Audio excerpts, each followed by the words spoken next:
Ghost in the Shell is one of my all-time favourite films. Oshii's 1995 classic was a huge stepping stone for not only anime, but sci-fi in general. My love for the Ghost in the Shell franchise stretches way back before I even knew what anime was. I originally watched the TV series, and although that impressed me, it was the 1995 film that really blew me away. What really impressed me about the movie was how much detail they squeezed into only 83 minutes. This inspired me to do an analysis of the film instead of a review. I wanted to look deeper into the movie and see just how brilliant it really is. In this video I'm going to be analysing one of the movie's most prominent themes, the differences between human and cyborg, or the ghost in the shell. More specifically, how Motoko Kusanagi deals with it.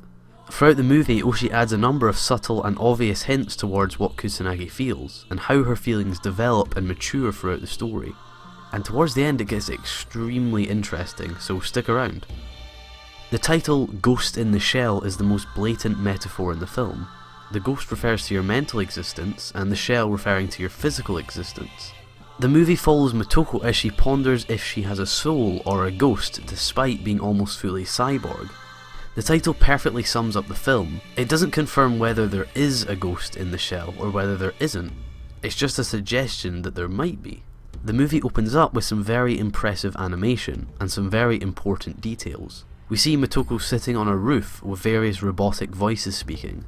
These voices may just sound like people talking over a radio, but the voices become more significant as the movie progresses and we learn more about the voice of Motoko's ghost.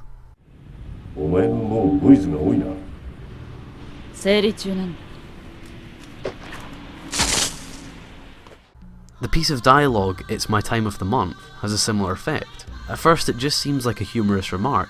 It actually gives us our first taste of Motoko's dilemma. The opening titles of this movie have to be among the most iconic in not only anime history but in film history. The green and black text was famously one of the big influences for The Matrix. Much like the title itself, the opening really sums up the film both metaphorically and literally. During the title sequence we watch as a cyborg model is produced. The model being produced is the same as our main character uses.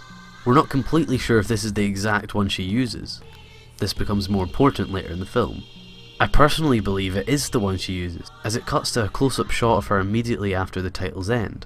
The titles start with the iconic Ghost in the Shell title, followed by a shot of a cyber brain being placed into the body. This is quite significant as the brain is held responsible for our ghosts. People can replace their cyber bodies, but the cyber brain is much more valuable. What's interesting is that in the next shot we see a scan of a real human brain. We saw that in the last shot the cyber brain doesn't look like a normal human brain. This is very important. It tells the viewer that there is a natural human element added to the cyborgs. They aren't just completely robotic. We then see the head closing in, securing the brain in place. After this we get a full body shot of the cyborg body. Notice that it resembles human muscle. Another natural element included. It's important that the cyborg body looks like a human body. This tells us that people would rather be recognised as humans than cyborgs. Though as the viewer we still feel it's a cyborg body as it hangs lifeless from a number of cables. The next few shots are extremely important as they're brought up later on in the diving scene. The cyborg body is pushed through a water tube and rises to the top of the water. As she slowly rises above the surface we get another scan similar to the brain scan. She rises from the liquid. As she does so the liquid starts to behave in a weird way, showing the viewer the importance of the shot. It looks quite magical. She now starts to look even more human-like. As she rises from a second, more natural liquid, her skin starts to break away from her body. This is symbolic as it looks like she's breaking away from an egg or cocoon. As it starts to break away, we see an even more human-like character. The birth symbolism is furthered by the next shot of her lying in the fetal position, the same position a baby would be in the womb. She then drops down into more water. This is a metaphor for the actual act of giving birth, or a woman's water breaking. She finally rises from the water chamber as the birth of a cyborg is complete. We have a long shot looking at the cyborg's face, slowly zooming in, then a cut straight to Motoko sleeping in her bed. She opens her eyes as to tell the viewer that she's finally born.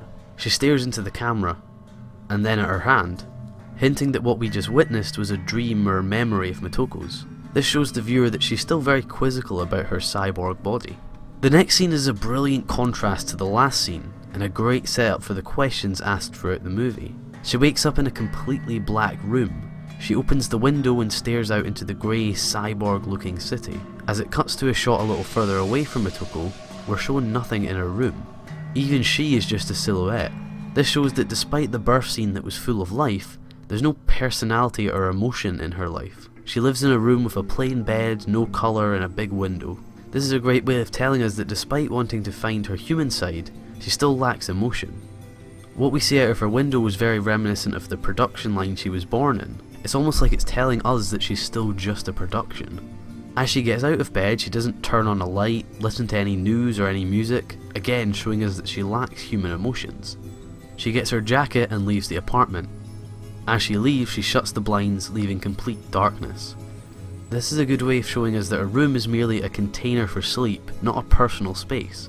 These first scenes are brilliant in showing us a contrast of feelings. We really need to think hard about what Motoko feels and what she wants. The next scene I would like to look at is the scene with Togusa and Motoko. They're in a van as they prepare for a mission and have a conversation about the Puppet Master. While talking about various factors of the mission, Motoko says this quote, 本拠ですってそう囁くのよ私のゴーストが This is one of the first times Motoko literally addresses the ghost concept. What she's referring to is her gut feeling. She's very similar to the Puppet Master and is taking a natural guess at the situation. What's interesting about this part is the way she portrays it.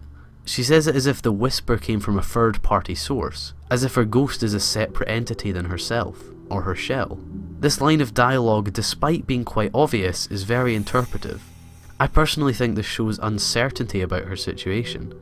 She's still unsure what she is, so she plays around jokingly with the concept. It could also be interpreted as Motoko not thinking she's an individual at all, just a puppet. Her ghost is a completely separate thing that makes all the decisions for her. This would be a rational, but non-human-like belief. The next piece of dialogue they have is a conversation about the differences between Togusa and Motoko. Motoko explains that Togusa is important due to him being very human. He has a lot to lose, everything from his family to his non-cyborg body. They use his revolver as a metaphor. It's impractical and there are better and more efficient guns out there, but Togusa prefers the revolver due to its more natural qualities. This is like Togusa himself. You can think of Togusa as a revolver and Motoko as an automatic pistol. Motoko then goes on to outline the faults with a perfect system. They lack the natural and human qualities. This is yet another great scene from the undecided Motoko. The interview scene is one of the more sadder scenes in the film. Togusa explains to the man that his whole life is a made-up lie. His memories were implanted into his brain by criminals so he could help them with their crimes. The man has to come to the realization that everything he knows and loves are lies. He's then told it won't be possible to bring back his real memories. The camera then pans out to Batou and Motoko watching the interview through glass. The shot we see this conversation in is very symbolic.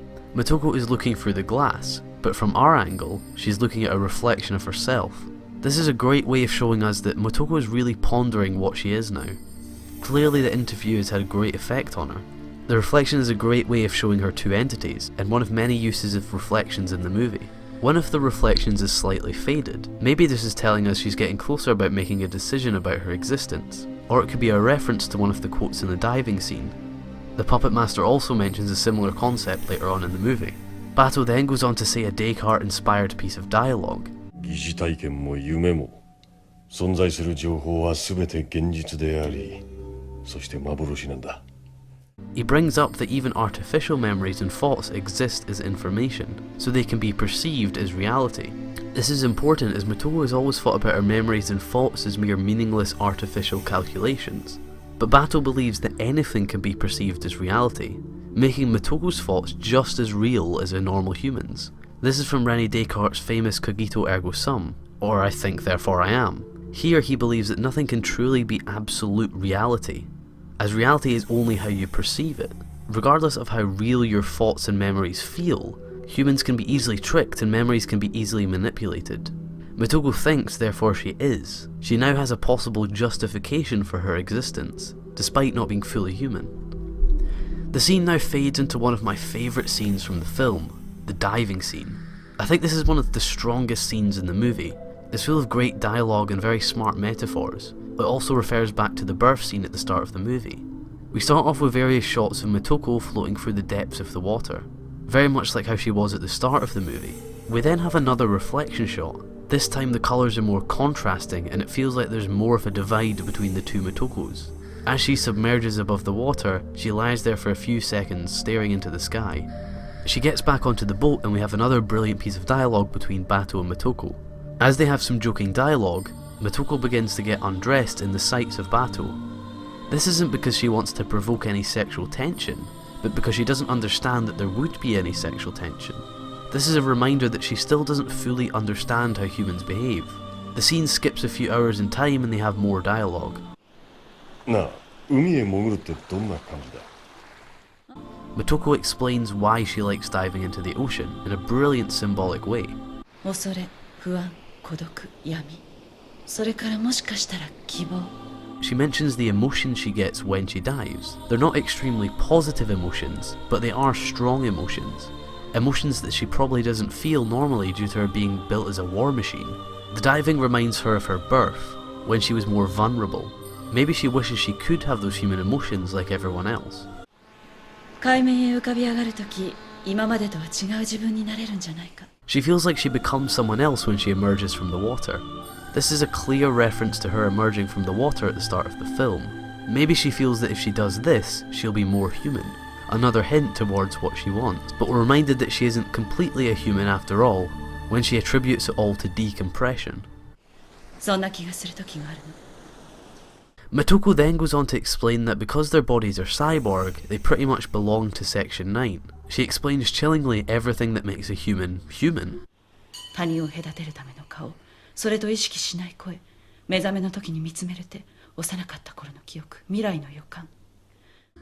In this list she includes things that normal humans wouldn't have, but she does.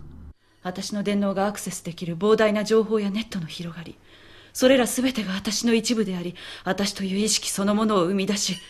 She says that due to this, she feels alive. そして同時に私をある限界に制約し続ける。 But also feels like she has strict boundaries to what she can do due to her body. Bato, who champions the philosophy of everyone is just as alive as everyone else, gets annoyed by this. But he's interrupted by something that says, 鏡もて見るごとく、見るところ、おぼろなり。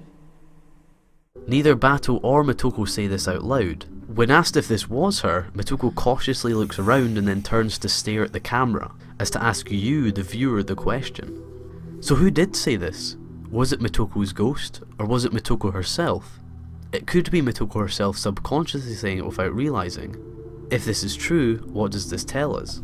Well, the quote says now it's like we're looking through a mirror, just like the reflection scenes, but it says that we see a dim image, telling us that Motoko's belief of her being separate from her ghost is fading. Is she starting to feel like one entity? Or is she starting to feel like finding a conclusion is growing more distant? Does she feel that the more she thinks about it, the more she furthers herself from herself? It's a great quote with a lot of meaning and room for interpretation. Now one of the most important scenes in the film. It comes fairly close to the middle of the film and right after the diving scene. The diving scene really allowed the viewers to start thinking more about Motoko's ghost because of how differently it was portrayed compared to the rest of the film. After having our eyes widened, we get a scene full of metaphors, answers and more questions. We start with a flash transition into the shot and the same song that plays in the initial birth scene. We see as a silhouette of a bird-like plane flies over the city. This is one of the many Motoko metaphors in the scene. The plane looks like a natural creature, but is in fact a machine. It's flying over the city, much like how Motoko looks over the city as she protects it from crime. This metaphor is made even clearer when we see a reflection of the plane in the window of the building. As a boat sails through the city, we get various shots of what the city is like. It's very brown, dark and grim. We even get some shots of rubbish floating in the canal. We then see in a window a woman of similar looks to Motoko, through the reflection of the city. The buildings we see are still under construction. We then get a closer shot at the woman and see that she's a similar or identical model to Motoko. As we cut to the real Motoko, they maintain eye contact as the boat floats past. Motoko then looks quizzically at the under construction buildings, as if to ponder the difference between her and these buildings. After all, they're both productions that were created by man. We then see various shots of the city and the rubbish floating in the canal. The rubbish shots really made me think. They come up way too frequently just to show up the animation. Could this be a mirror of Motoko's feelings? Does she feel that the rubbish floating down the canal is the same as her? It would make sense, as the pieces of rubbish shown are all machines or devices. The reflections in the water tell us that there's a definite connection. Maybe she feels the same as the rubbish, but she just hasn't run out of use yet, but when she does, she'll be thrown away too. We then get various shots of emotionless citizens who seem to be aimlessly walking through the city, and then a shot of Mamoru Oshii's trademark Basset Hound. If anyone doesn't know, Oshii likes to include Basset Hounds in almost all of his works, and even has several as pets in real life. Then we have a shot of a shop window with mannequins inside and reflections of people walking past. This is a great piece of symbolism as it blends the mannequins and the people. Mannequins are extremely similar to cyborgs in many ways, as they're built by humans to be like humans. The comparison between cyborgs and puppets is very frequent throughout not only this film, but throughout the whole franchise, especially in the second Ghost in the Shell film, Innocence. Motoko then looks through a reflective window at the mannequins and the people walking past. We then go back to the shot of the rubbish and it starts to rain. This subtle metaphor is telling us that Motoko is crying inside. She's clearly moved by not only the mannequins but the events she's seen in the movie so far. There are now various shots of the city in the rain, very strong imagery implying that the city is crying for Motoko. We also get a quick but powerful shot of posters stuck to a wall. This again reinforces feelings Motoko has of not being unique and just being a copy, something that the Puppet Master also talks about later on in the film. We get a similar metaphor as an advertisement of some fluorescent people floats past on a boat, and is then reflected in the window like the mannequins. Then we get another shot of naked mannequins with no colour or purpose. We then get some dramatic plot development as the cyborg's found hit by a truck on the highway. We cut to the Section 9 HQ. Motoko stares into the eyes of the cyborg body. As Motoko is told what's going on, Batou explains that the cyborg is completely non-human, but has a ghost. This is obviously a massive development. The viewer and Motoko were under the impression a ghost is the creation of humans only and cannot be manufactured. When discussing this suspicious situation, Batou announces his belief in it being possible. Motoko remains quite quiet during the conversation and seems to be thinking hard about it. She then states that she herself must be the one to find out what's inside of the cyborg body. She sees herself in the cyborg body, and wants to learn more about herself through the cyborg. Motoko and Batou have a conversation in the elevator. Motoko asks Batou if the cyborg reminds him of her. あの擬態、私に似てなかった。似てねえよ。顔や骨格だけじゃなくて。She then wonders if she actually died a long time ago, or if she ever existed at all. 私みたいな完全に擬態化したサイボーグなら誰でも考えるわ。もしかしたら自分はとっくの昔に死んじゃって。 In this scene, Motoko starts to feel less human. Clearly the newly found cyborg has affected her quite a bit. 今の自分は電脳と擬態で構成された模擬人格なんじゃないか。いや、そもそも初めから私なんてものは存在しなかったんじゃないかって。 There's a lot to talk about in this scene. Motoko and Batou bring up multiple views and philosophies. Motoko starts to doubt her own existence. She feels that there's a possibility her mind and personality are just artificial creations from her cyber brain. Batou then argues that she's treated like a human, making her human despite her almost fully cyborg body. お前のチタンの頭蓋骨の中には脳みそもあるし、ちゃんと人間扱いだってされてるじゃねえか。 Batou maintains his philosophy of I think therefore I am. Motoko then responds by making a comment about her brain. Obviously she's referring to how non-human it looks. Even the fact that there are natural pieces of her human brain inside the cyber brain, she feels it doesn't matter. She states that the only thing that makes her feel human is the way she's treated. Batou asks if she's doubting her own ghost. Motoko doesn't answer the question directly, but with another question, telling us she's doubting herself. もし電脳それ自体がゴーストを生み出し、魂を宿すとしたら、その時は何を根拠に自分を信じるべきだと思う。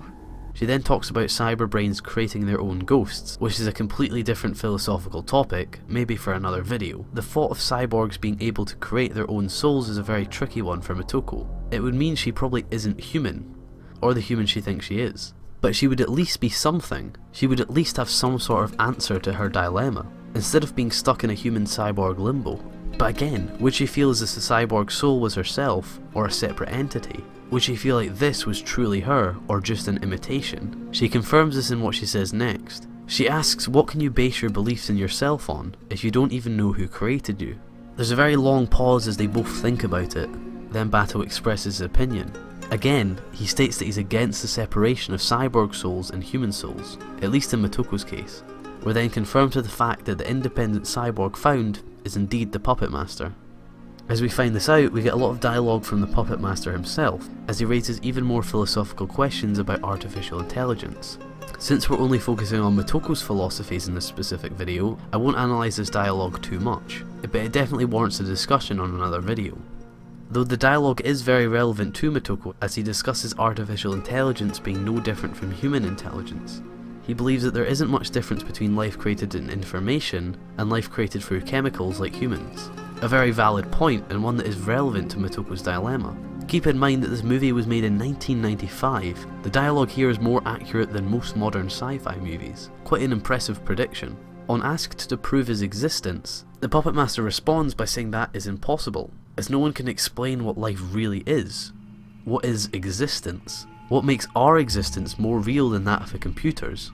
All great points that further develop the philosophies relating to Motoko. The Puppet Master is then captured by Section 6 and our characters head out in pursuit. Motoko has a different objective to everyone else. She wants to learn from the Puppet Master. She now sees herself and the Puppet Master as the same, or at least very similar. This could be the closest Motoko has been to finding out the truth. As Section 9 start to close in on the stolen Puppet Master, the chase is taken to an old abandoned building. The location of this building is very important. Much like the rubbish in the city canal, this building has been thrown out and abandoned by humans. The building has passed its usefulness and is no longer wanted, a great location for Motoko's climactic scene as it reflects some of her faults. The camera shows the helicopter flying over from the perspective of the building, giving us a closer look at the location. The architecture looks very gothic and there's no bright colours in the shot. What's more important is that the statue of the fish at the entrance, telling us this is some sort of museum. This is a contrast to what's about to happen, as it's a museum or tomb for natural creatures, but it's about to possibly be a tomb for an artificial being. Motoko enters the Forgotten Chamber through a rusty door that clearly hasn't been opened in years. The whole place looks old and broken, a very interesting contrast again to the rest of the movie, a movie that revolves around futuristic technology. She then discovers that the Puppet Master is being guarded by a tank. Notice the design of the tank. It looks like that of a spider, another animal reference. This new contrast is an important symbol of the scene. This is the scene where Motoko is going to finally figure out her purpose and hopefully find out what she really is. This is her enlightenment scene, so it's very important that this takes place in a natural place. As the battle begins, Motoko uses pillars or columns as cover. The tank fires at her, destroying many of the pillars. Now, pillars have always been a very important structure for mankind throughout history. For example, the Greeks would use pillars in their buildings of importance. The columns are very hard things to get right. You need to have specific weights and angles to make sure the structure above doesn't fall apart. The pillars being destroyed in this scene shows that the new generation of intelligent beings are ready to move on to a new era of existence. Humans, or the newly discovered AI beings, are ready to leave this era of humanity behind and move on to bigger things. We see this again, but this time not just humanity, but life in general.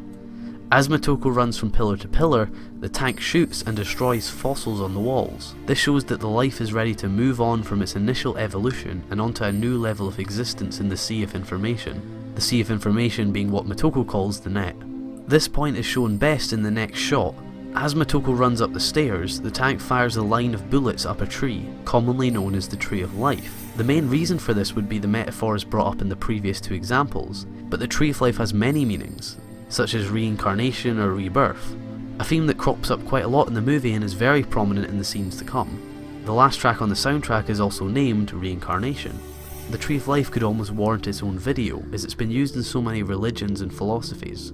There are some really great meanings to the tree that relate to the film, but it would take way too long to discuss in this video. For the bigger Oshii fans, the fossils used in this film are the same ones used in his older piece, Angel's Egg, that deals with similar themes in a more surreal and interpretive way. After making a distraction, she runs and jumps onto the tank.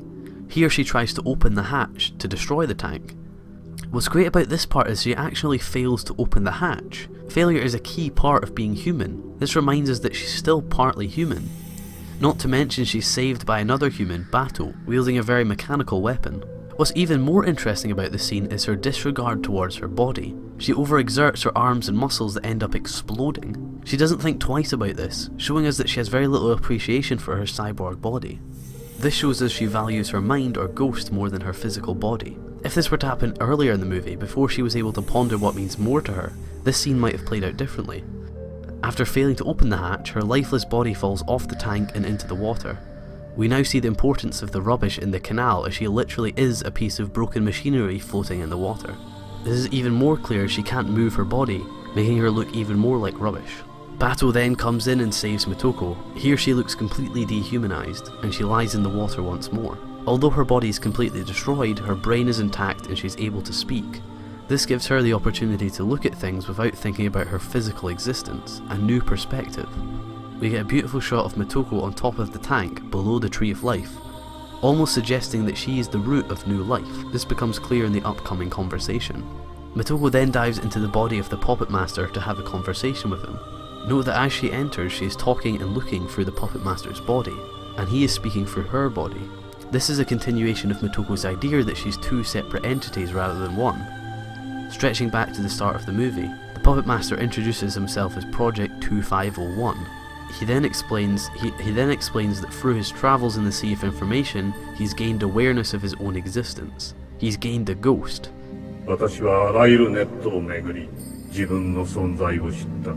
He then explains that he's been searching for Motoko for a long time. He brings up a very interesting point next. He mentions that he considers himself an intelligent life form, but thinks he's still incomplete, so despite gaining the ability to think, he still thinks like a program or computer. His philosophy on what makes a true life form is the existence of birth, reproduction and death. This would mean that his philosophy says that artificial intelligence will never be considered alive, because they can't reproduce, or can they? Motoko suggests leaving or creating a copy of yourself, but the Puppet Master believes a copy is just a copy, not an individual thing.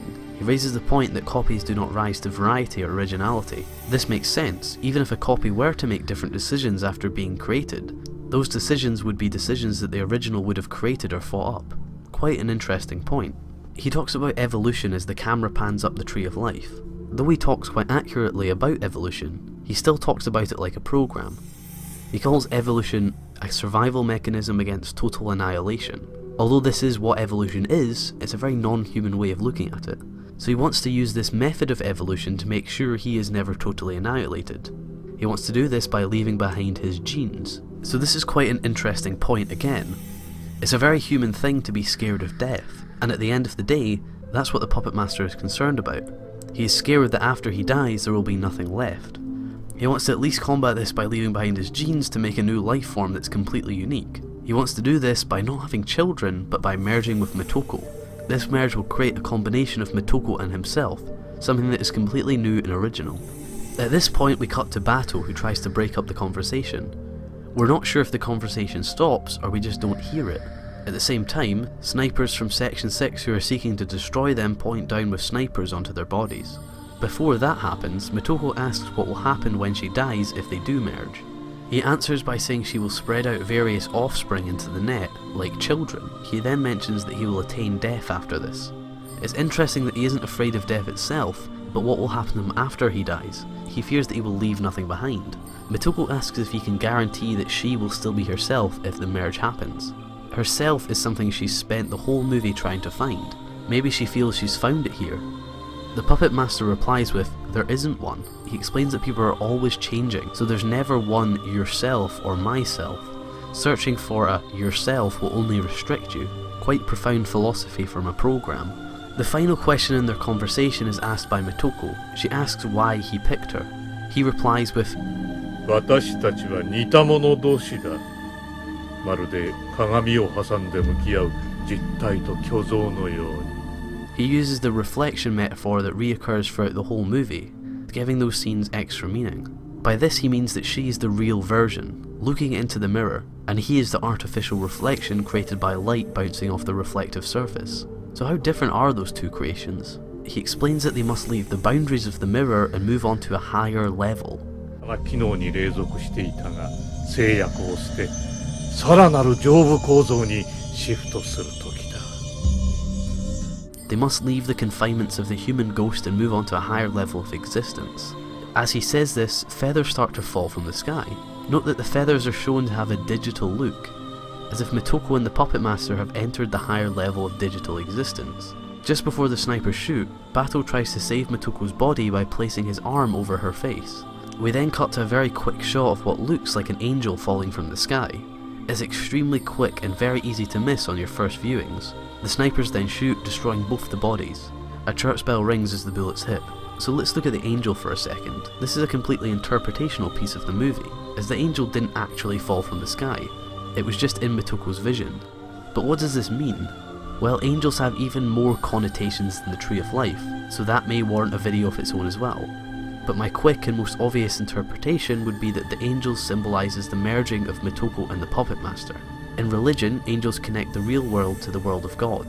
This could be an angel coming to bring Mitoko to a new world or the higher level.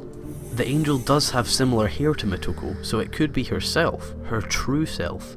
Maybe she's finally realised who she really is. We then see that Mitoko just survives the bullets, but the Puppet Master is destroyed. The scene cuts to black.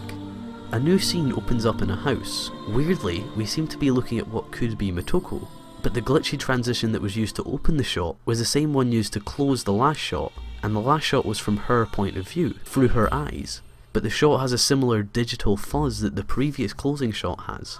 Why are we given this effect? Probably for a cool cinematic experience to finish the movie, right? Well, let's have a closer look. We slowly pan into Mitoko sitting in a chair, but she's in a child's body. She's staring right into the camera. The next camera angle in the shot seems at first like it was a straight cut, but when you look at the surroundings, it's actually completely different. Her shadow is on the other side, and the table has been switched and the two devices on either side have been switched round. Surely Batou wouldn't have switched everything around like this between shots. Now this is quite a weird detail, but like the previous detail, maybe this is just to add some cool effects at the end of the movie. But this next detail was extremely freaky. As she turns to leave the house, we see that there's another chair with the same setup as the one she just sat up from, straight across the room. One that would have been the camera angle for the pan shot at the start. The one that was possibly looking through the eyes of Mitoko.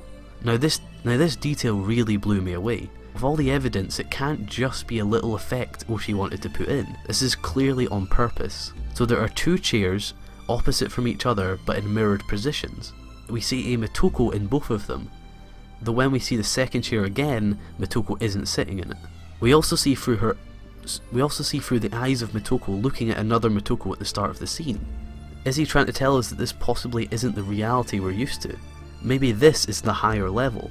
Maybe there are now multiple Mitokos. Oshii is quite well known for his surreal and dreamlike style of storytelling, so this isn't just me overthinking things.